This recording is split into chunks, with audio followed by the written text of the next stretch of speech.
The story begins in Denmark during the time of the Vikings. On top of a mountain, a giant is playing happily with his young child, a little troll. Suddenly, the chief of a Denmark tribe arrives with his men on horseback, planning to kill the giant. But before they can reach him, the giant spots them from a distance. To protect his child, he quickly picks him up and runs toward the other side of the mountain. However, the chief and his men surround him. The giant hides his child on the slope of the mountain and then tries to scare the men away instead of fighting them, hoping they will turn back. But the men do not leave. They attack him with arrows, spears, and burning torches. The giant loses his balance and falls from the mountain, dying instantly. From his hiding place, the little troll watches everything in silence. Then Chief walks to the edge of the mountain and removes his mask. When he looks down, he spots the young troll. For a moment, he considers killing the child too. But because it is only a baby, he decides to leave it alive. Without telling his men, he turns back and rides away. The small troll then climbs down the mountain. Near the sea, he finds the lifeless body of his father. He tries to drag the body away from the crows and vultures, but it is far too heavy for him. Finally, he uses a sword to cut the body into pieces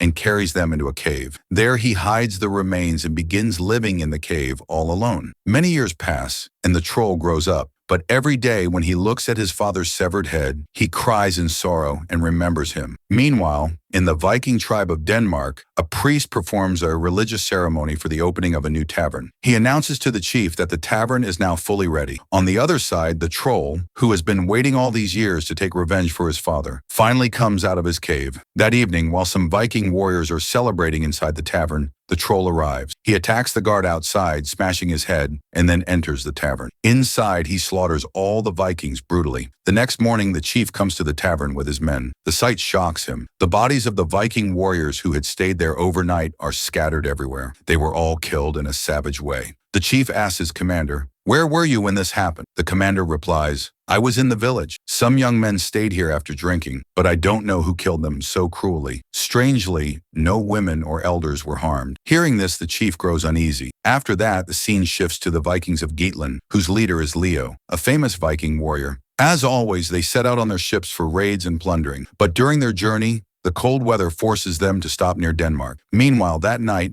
the Danish chief goes near the mountain with his guard and calls out, challenging the troll. But as he takes a few steps forward, the troll suddenly appears from behind and strikes the guard on the head, killing him instantly. From a distance, the chief sees this and charges forward with his sword. But before he can reach him, the troll runs away. Then Chief cannot understand why the troll never fights him directly and only kills his guards before escaping each time. The next morning, the whole tribe gathers at the place of the killings. The chief's wife says to him, "Many of our Viking men have been killed. What will happen to their widows now? If this continues, soon only widows will remain in the village." The chief has no answer and no solution. Out of shame, he stays silent. Later, his wife goes to Lena, a woman who lives alone outside the village on the mountain. She asks her, "You can see death before it comes. Tell me, will my husband die the same way?" Lena replies, "You all cast me out of the community, calling me corrupt, and now you come to me asking for help?" The chief's wife says, "What happened to you was not my fault." Lena answers, "It makes no difference now. As for your husband, he will not die at the hands of the troll." Hearing this, the chief's wife quietly returns home. Meanwhile, the Vikings of Gr3ken3l, under the leadership of Leo, advance with their ship and land near the settlement where the tribe of Denmark lives. When a Danish horseman soldier sees them, he warns, "This land also belongs to Vikings. If you came here to raid, then leave at once." Leo replies, "I am Leo, the famous Viking warrior. During our journey, we only wish to rest here for a few days. We have no plans to raid." The soldier says, "We have heard much about you. Come, I will take you to meet our chief." Leo and his men meet the chief. The chief is pleased to see him and says, "The last time I met your father, you were still a child. Now you have grown into a great warrior." Leo nods in agreement. That night, the chief arranges a feast in the tavern for Leo and his men. The chief's wife herself serves the drinks. During the feast, Leo asks, "Why are there so many widows here and so few men?" The chief tells him about the troll's nightly attacks. Hearing this, Leo says, "If the troll comes every night to kill Viking men, then from now on, my men and I will wait for him." After the party, the chief, his wife, and the others return home. But Leo and his warriors, along with a few men of the tribe, remain in the tavern. At midnight, the troll comes outside the tavern. First, he sniffs around a priest, then moves to the door, smelling to check whether the Vikings inside are locals or outsiders. Inside, Leo and his warriors realize the troll has arrived and quickly prepare for battle. But the troll senses that the warriors inside are not local Vikings. Instead of entering, he urinates on the closed door. door. When the Vikings inside rush out to attack, the troll has already vanished into the night. The next morning, the chief says to Leo, "It is strange that no man was killed last night." Leo replies, "Yes, the troll came to the door, but instead of fighting, he urinated and went away." After this, Leo sets out with some of his own men and a few from the tribe to search for the troll in the hills, hoping to kill it. But after searching many places, they fail to find him, so they return to the village. A little later, Leo goes alone to meet Alina, who lives outside the village near the mountain. He says to her, "I have heard that you can see death before it comes." Lena answers, "Yes, and I have also heard that you are the famous Viking warrior Leo. But why have you come here?" Leo says, "I want to know how many deaths will happen in this fight between the troll and the Vikings, and if the troll will die or not. It is important to know because I want to protect your people." Lena says, "I am not one of these people. When I was still a child, the chief's nephew brought me here and forced me into a life of shame. As for your question, yes, I have seen the future. The troll will be killed, but many Vikings will also die, and the land will run red with blood. In truth, the people here deserve no better." Then Leo asks, "Why do you say that?" Lena answered, "Because of what they did to the troll. This is their punishment. You should stay away from this matter." Before Leo can ask more, his men arrive searching for him. They say, "Evening is approaching. We need to be ready." So Leo returns with them to the tribe. Later, Leo speaks to the chief in private and asks, "Has the troll ever killed a woman, child, or old person?" The chief answers, "No, he only kills our Viking men." Leo says, "That means he is intelligent and in a way, disciplined." The chief looks surprised and says, "He is killing our people, and yet you are praising him?" Leo replies, "I am not praising him. I just think there must be a reason why he only kills men. Until now, he has not attacked us or your other villagers directly." The chief then says, 20 years ago, a troll was killed. Since then, none were seen. I don't know where this one has come from. If you are afraid of the troll, then don't fight." That evening, Leo and his warriors once again wait inside the tavern for the troll. When they hear the sound of his arrival, they rush outside with swords ready. But once again, the troll is nowhere to be seen. Disappointed, they turn back toward the tavern. At that moment, the troll quietly slips out from behind the rocks and heads back to his hiding place. The next day, Leo once again goes to see Lena and asks her, "Tell me, how can the troll be killed?" Lena replies, "Why don't you just return home with your men?"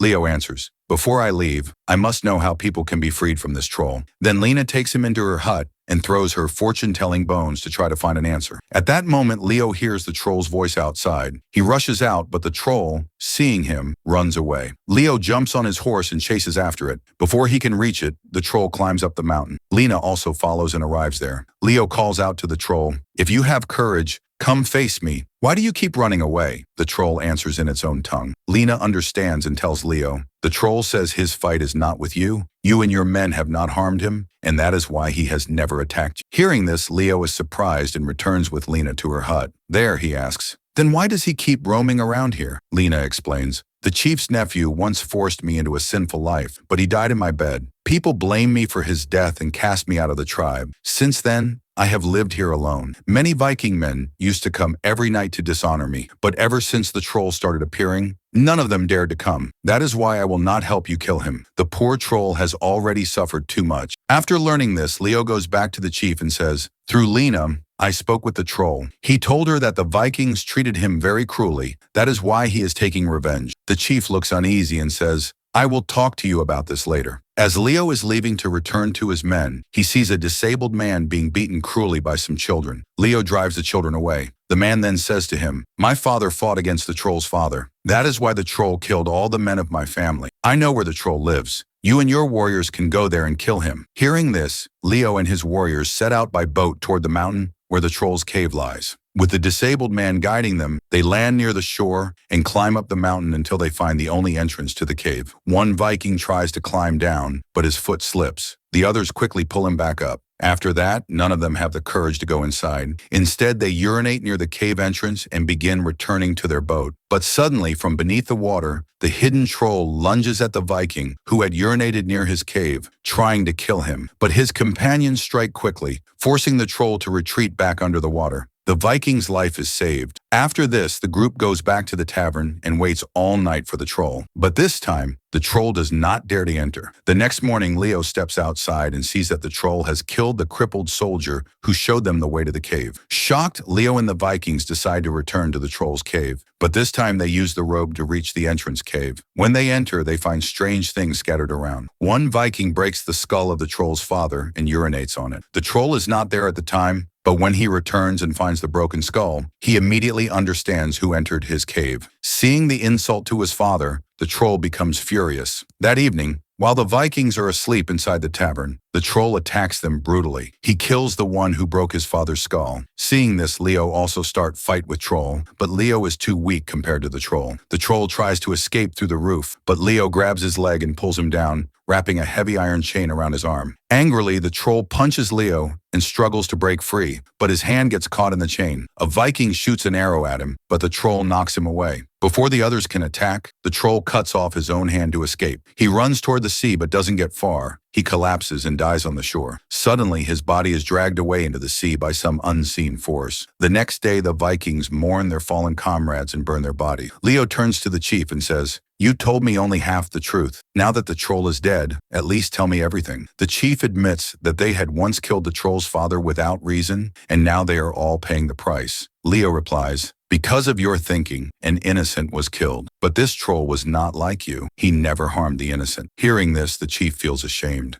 That night, the Vikings hang the troll's severed hand in the tavern and celebrate, believing the troll is finally dead. Afterwards, most of them return to their home. Leo goes to see Lena. She tells him, "As I said, the troll is gone, but you still have more wounds to suffer." She then reveals her past. Years ago, the troll had come to her. He had been with her once, but after that, he never touched her again. Strangely, the Vikings stopped harassing her. She also says Leo, he was not evil. He only carried the pain of his childhood. While talking, Lena and Leo grow closer and end up in each other's arms. At midnight, the troll's mother storms into the village. On her way, she kills a priest. She then enters the tavern and slaughters all the Vikings inside. She takes her son's severed hand with her. The next morning, a small boy secretly approaches Lena. She tells him to stay quiet, then quietly leaves with him. Meanwhile, the Vikings believe the troll is still alive and responsible for the new killings. They go hunting for him. At the seashore, they find another comrade's severed head. Leo's suspicion grows stronger. The troll might still be alive. He rushes into the cave alone, diving through the water. Inside, he finds the troll's body lying on a rock. But as he steps closer,